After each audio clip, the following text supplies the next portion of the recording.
Hello, Mr. John Madden. How are you? I'm very well, thank you very much. Yeah. Thank you very much for joining me today. Congratulations on Operation Mincemeat. I absolutely loved it. I am passionate about period pieces, especially when they take place during the First or Second World War. So I was very Right. looking forward to discovering your movie. I can't even begin to imagine the amount of research that went into the making of this film. Can you tell me a little bit about why you decided to tell this story and what was the process like in terms of writing and making Operation Mincemeat? Well, it's a big subject. I'll try and be as quick as I can. So you probably know that our film is based on a book of historical research Yes. called Operation Mincemeat. It's by Ben McIntyre. And that book came out in about 2010. I was working with a writer, Michelle Ashford, an American writer and showrunner, on a pilot for a series that she was making. She and I were doing together. And she said, "I just read this extraordinary book. Will you read it and see if you think it can make a film?" I knew the story very slightly because it was kind of in the ether, as it were, when I was growing up. In the moment you hear the word dead body in relation to this, Second World War disinformation strategy, you sort of have a sense of what it is because it was quite well known immediately after the war. But beyond that generation, people don't know it at all. And, it's an extraordinary story. It's so wild and improbable that it's hard to believe that it was true, except, of course, it was true. Although you have to use that word carefully because, of course, truth is not true. It's fiction in this particular case. Yeah. So Ben's book was amazingly well researched, and the reason that he had so much material about it was that in the mid 1990s, all of the top secret intelligence information was declassified, and suddenly he had access to the whole story, in incredible detail. I mean, the files were enormous, and they're like sort of papers 4 feet high or more. Yeah. So, which was both thrilling and amazing, but also challenging from the point of view. We thought it could be a film, but it's an immensely difficult process trying to distill the kind of kernel, the center of a story out of all of this. I mean, a film story that you could unfold in the space of the length of a film. And the great surprise of it was how human the story was, because there was a way that you could understand what was going on with the characters who were actually creating it. I'm assuming I don't have to go into the explanation of exactly what the story is. Exactly. No. So I guess you know that. But for me as a filmmaker, I think you can't tell a story like this unless you can involve an audience in the characters that you've created. And it was so fascinating from that point of view. We're not talking about, despite the fact that Ian Fleming is a character in the story, responsible for the most famous espionage kind of novels that have existed, probably. All these people weren't professional spies. They were people who highly intelligent, who ended up being seconded to British intelligence to help the war effort.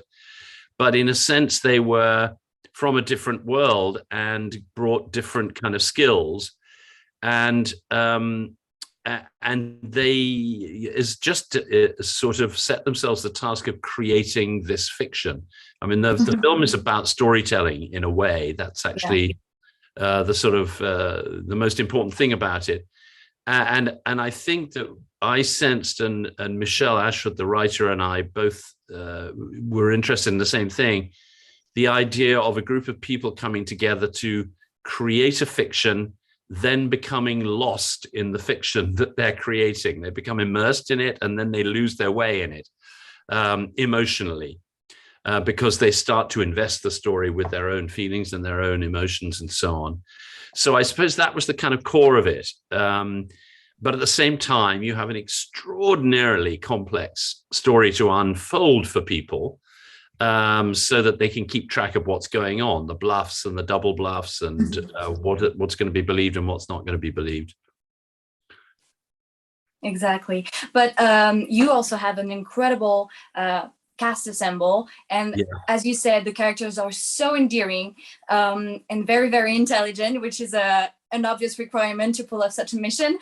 Yeah. But I was wondering, what did it mean for you to bring to life, again, such incredible historical characters, and especially such famous names such as Ian Fleming, like you said? Yeah.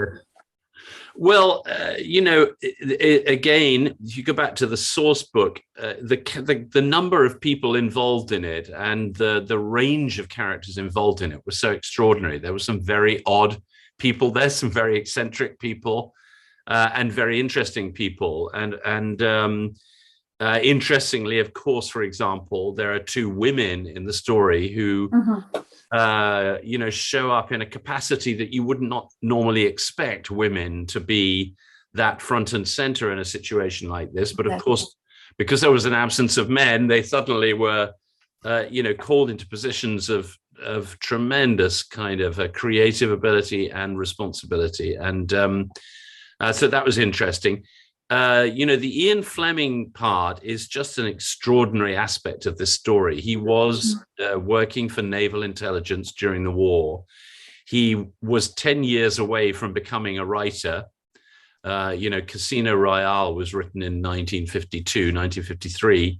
So that's 10 years after our story. But at the same time, he was a sort of literary enthusiast. As you know, he's the person who sort of came up with the idea, which he borrowed from a book of detective fiction called The Milliner's Hat, and sort of threw that up in the air as an idea, possibly, well, actually it was picked up by Charles Chumley, really, as an idea that could be developed as a way of persuading, the Germans that the Allies were not going to invade Sicily, were going to invade somewhere else.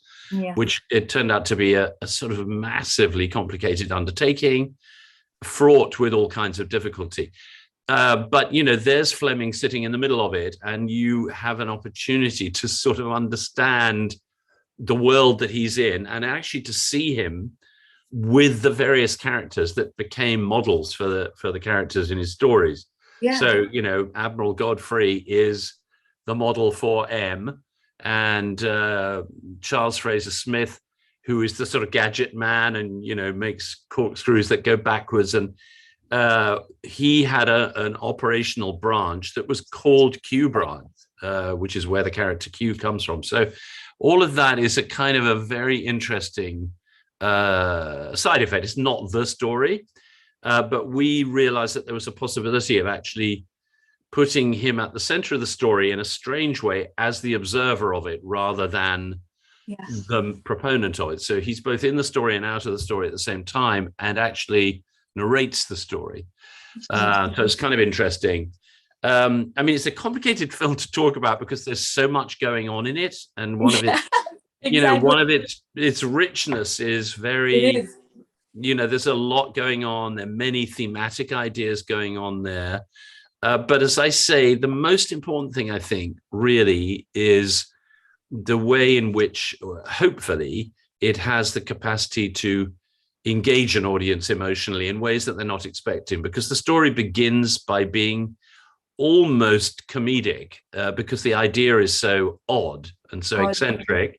Yes. But then gradually, as you start to become involved in the fiction they're creating, you get sucked into that at the same time, as do they, until the point where, after months of work and meticulous detail and so forth, they have to let the story go and actually let the body float out to sea, and they lose control of the story they've created. They can't control it anymore.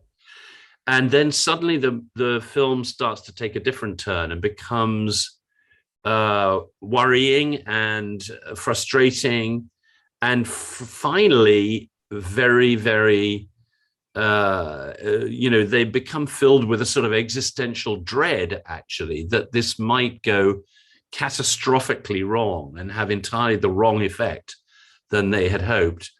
And so it deepens, as the jeopardy piles up and gets higher, and the threat and the risks become higher, particularly the risk of massive loss of life. It becomes a very serious film, and one that kind of holds you by the throat. So it's a very interesting, challenging piece. It is an incredible piece, and I have hundreds of questions for you. It was so thrilling to talk about this incredible story, such important historical events of our past. Thank you so much for joining me today. Congratulations. I am sure that people will learn so much about this movie. Thank you so much. Thank you. Very nice to talk to you. Thank you. Bye. All right. Bye.